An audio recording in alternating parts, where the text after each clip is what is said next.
За хай удаан хугацаанд уулзсангүй уучлаарай. Үнэхээр завгүй байлаа. Тэгээд шууд бичлэг рүү орё гэж бодлоо. За Netflix маань нэгэн дараагийн нэгэн анима live action болгож гаргах байгаа юм байна. 5 сарын 15-нд. Тэгээд би энийг яаж мэдсэн бэ гэхээр өнөөдөр Facebook ухаад байжсэн чинь одоо нөгөө анимтай харьцуулсан ийм зургнууд яваад байдаг штэ. Тэгээд гол нь Netflix энийг гаргахаас өмнө Япончууд өөрсдөө яг энэ анимны live action хувилбарыг нь гаргасан юм билэ. Тэгээ 3 зураг харьцуулсан. Эхнийх дээр нь аним нь, хоёр дахь дээр нь Япон хувилбар нь, гурав дахь дээр нь болохоор Netflix-ийн одоо гаргаж байгаа хувилбар нь гээд дөрүүдийг ингээд 3 зургаар ингээд харьцуулсан зургнууд ингээд явж байгаа байхгүй юу. Тэгээд би бүр ингээд нэрээ мүү? Нэрээ ийм одоо ховц сундартай, царай зүстэй хүмүүс ингээд тоглож байгаа юм бах та гэж бодоод. Тэгээ би ихэндээ тэр зурганд юусэн итгээгүй юм заяа. Тэгээ тэрийг Netflix-ээс үнэхээр гаргаж байгаа ч гэж итгээгүй. Угаасаа л нөгөө хүмүүс чинь хандлт авахгүй л тий Netflix дээр ийм кино гарлаа марлаа гэж айгүйх тиймэрхүү юмнууд хийдэг штеп бичлэгнүүд зургнууд оруулдаг. Тэгээ би бас нэг тиймэрхүү л худлаа мэдээлэл энэ да гэж бодоод тэгээд хайгаад үзсэн чинь тэр нь жигнэс ээж таарсан. Гэтэ би трейлерыг үзег байгаа. Яг тэгэхээр одоо та хэдтэй хамт трейлерыг ингээ үзэж ер нь реакшн хийя гэж бодсон. Тэгээ энэ болохоор Такай Гүрэй гэдэг нэртэй аним байгаа. Ер нь бол нэлээд амар сайн хандлттай, алдартай болж чадсан тийм аним. Тэгээд яг анимных нь үнэлгээ нь IMDb үнэлгээ нь 7.1 үнэлгээтэй нэлээд сайн. Тэгээд Mappa Studio энийг яг аним болгож гаргаж ирсэн юм байна. Mappa Studio гэхээр угаасаа л ойлгомжтой тий. Үйл явдлын товчхон ярих юм бол ийм мөрөдө тоглоом тоглодог ийм сургууль байдаг байхгүй юу? Хүүхдүүд нь одоо яг тэр мөрөдө тоглоомныхаа тоглолтынхон тэр зэрэглэлээр ингээд явдаг. Тэгээ тэр сургуульд бүр үнэн ийм сайко охин орж ирээд тэгээ бүр үнэхээр ингээд солиоруулж байгаа тухай гардаг заяа. За бүгдээрээ одоо хамтдаа трейлерыг үзцгээе. 7 хоногийн өмнө трейлер нь тавигдсан байна. 281 мянган хүн үзсэн байна. My name is Yumiko. Энэ юу яасан бэ? Бүр шууд англи хэл дээр тэгээд жүжигчсэн ч гэсэндээ Япон биш юм байна. Япон биш. And I've been bad. But sometimes you have to do a bad thing to make the world better. Хөрх охин байна. Гол дүрийн охин хөрх юм байна. This should be fun. St. Dominic's prep goes back 100 years. За сургуультай шилжиж Parents ирлээ. and their kids here to learn what it takes to run the world. CEOs, dictators, crime lords. It's not the classes that change. It's the gambling.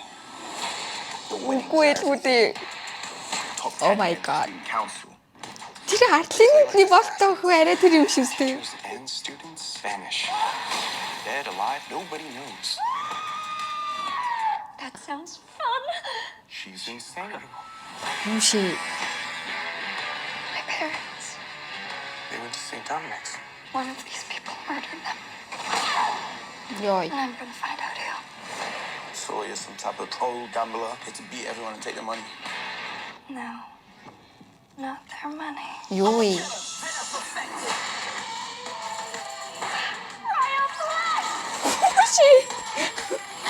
Blackjack! Oh my God, юу ч чадахгүй нэ.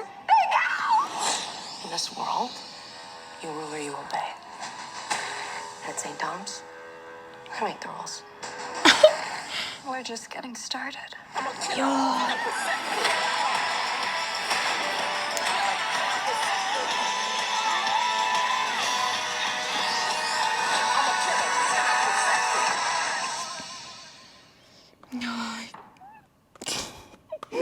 Яа миний дүрийг түрүүний энэ дөрүүд нь бүр ингээд бүр шаал өөр бүр ингээд ямар баг гол дүрийн охноос бусдууд нь юусэн анимтайгаа ямар ч адилхан юм алга заяа бүр үнэхээр алга.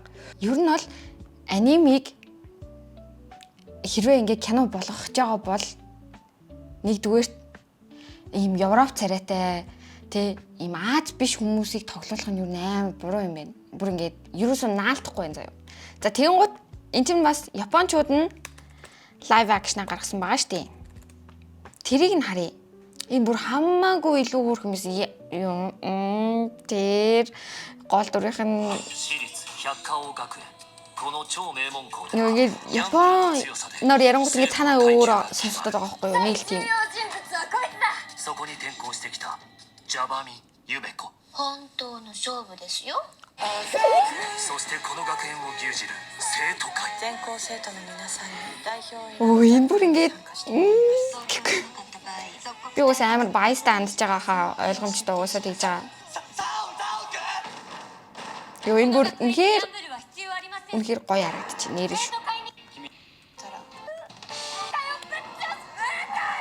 Яг аним дээр гардаг тэр гол дүрийн охины тэр эмоц, реакшн бүх юмыг үнэхээр яг харуулж чадсан байна. Үзээгүй ч гэснээр зүгээр трейлерыг харахад л ойлгомжтой байна. ほどほどに。 За тэгээ Netflix юу нэ штэ. Ямар анимнуудыг кино болгож гаргаж ийсэн бэ гэсэн чинь Alice in Borderland гэдэг дээ штэ. Тэр чинь аним байсан. Тэгээд саяхан энийг кино болгож гаргаад бүр маш амжилттайсэн кино шүүмжлэгчдээс ч гэсэндээ маш өндөр үнэлгээнүүдийг авсан. За тэгээд энэний гол одоо утга учир нь гэх юм бол энэ кинонд японочууд угаасаа өөртөө тоглосон. Тэгэхээр одоо яг нэг юм японочдын нэг юм гад ч юм уу эсвэл нэг тийм бусдаас юм өрмөц онцгой нэг тийм юм байдаг да. Одоо ингээл Японы гудамж талбай ч юм уу эсвэл Японы нэвтрүүлэгч юм уу тиймэрхэмнүүд үзэнгууд цаанаасаа л нэг ингээд бүр ингээд шал өөр ингээд тийм мэдрэмж төрдөг дөө. Тэнгууд яг тэр тийм одоо зохиолоор тийм хүний Япон хүний сэтгүүгээр Япон зохиолоор гарч ирсэн тийм Япон анимыг кино болгохын тулд мэдээж Япон хүн тоглох нь л ер нь маш зөв юм шиг санагдаад байгаа байхгүй юу? Тэр чинь өсөж төрсөн орчин угаасаа тэр vibe ингээ мэдрээ явчихж байгаа. Тэнгууд энийг ингээд гадны ийм хүмүүс ингээд тоглоод хийнгууд ингээд ерөөсө тэр нэг ийм нандин гоё нарийн ийм утас шугамыг ингээ гаргаж ирч чадахгүй байгаа байхгүй юу? Тэнгууд тэр нь ингээ бүр ингээ хаанч хүрэхгүй сэтгэлд ерөөсө ингээ хүрэхгүй цаанаал ингээ нэг ийм дутуу дэлмэг санагдаад ёо гэж бодоод амар урам хугармаар тийм мэдрэмж аваад байна. Тэгэхээр энэ Alice in Borderland бол ингээд японочууд өөрсдөө тоглосон учраас тэгээд японоор бас ярьдаг байхаа тгий санаад байна. Тийм болохоор ийм амар сайн байсан. За гэхдээ One Piece байна. One Piece бас live action-аар гарсан. Гэхдээ дөрүүдд нь гадаад хүмүүс тоглосны хувьд бол тоглосон. Япон хүмүүс тоглоогүй. Гэхдээ саяных шиг бүр ингээд дөрүүдийг нь хүртэл ингээд өөрчлөөд тэр хувц хунар царай зүс бүх юм ингээд ямар ч төс байхгүй тийм юм байгаагүй. Аль болох анимтайгаа яавал ойрхон байх уу энэ дүрийг яг те яавал тэр дүртэй адилхан болох уу гэдэг талаас нь аюул харж хийсэн учраас One Piece бол бас нэлийн сайн байсан. Death Note энэ. Death Note-ыг би бас трейлерыг үзчихэд юу вэ надаа үнэхээр бас Netflix-ийн багтаа гэж шоконд орсон. Гэхдээ Netflix-ийнх байсан. Тэгээ IMDb дээр 4.5 үнэлгээтэй байсан. Тэгээд яагаад ийм муу үнэлгээтэй байсан бэ гэхээр гол дүрд нь бас л гадаад хүн тоглолцсон. Гадаад хүн тоглосон. Тэгээд ингээд гадаад хүн тоглохороо сүрчээ дагааг яагаад ойлгохгүй байгаа юм бол гэхгүй. Тэг яагаад ингээд бүр ингээд One Piece шиг тий ядаж гадаад төрхөөр нь хүртэл ингээд ойртуулахыг хичээгээгүй юм кино ингэж гаргаж байгаа юм болоо би бүр ингээд сайн бет дээр үнэхээр ингээд бүр ингээд гайхлаа. За тэгтээ бас заяа японочууд нь хийсэн ч гэсэндээ болохгүй байх тохиолдол, фейлцсэн тохиолдол байна. Тэр бол Attack on Titan байгаа. Ямар амар гайхалтай, аимшигтай аним блэ. Тэнгууд тэрийг ингээ кино болгосон. Гол дүрд нь болохоор Микасагийн дүрд болохоор Японы нийлэн алдартай жүжигчин тоглосон. Үнэхээр хөөрхөн жүжигчин байдаг. Нэрийг санахгүй байна. Гэтэ тэрний маш олон кино үзчихсэн.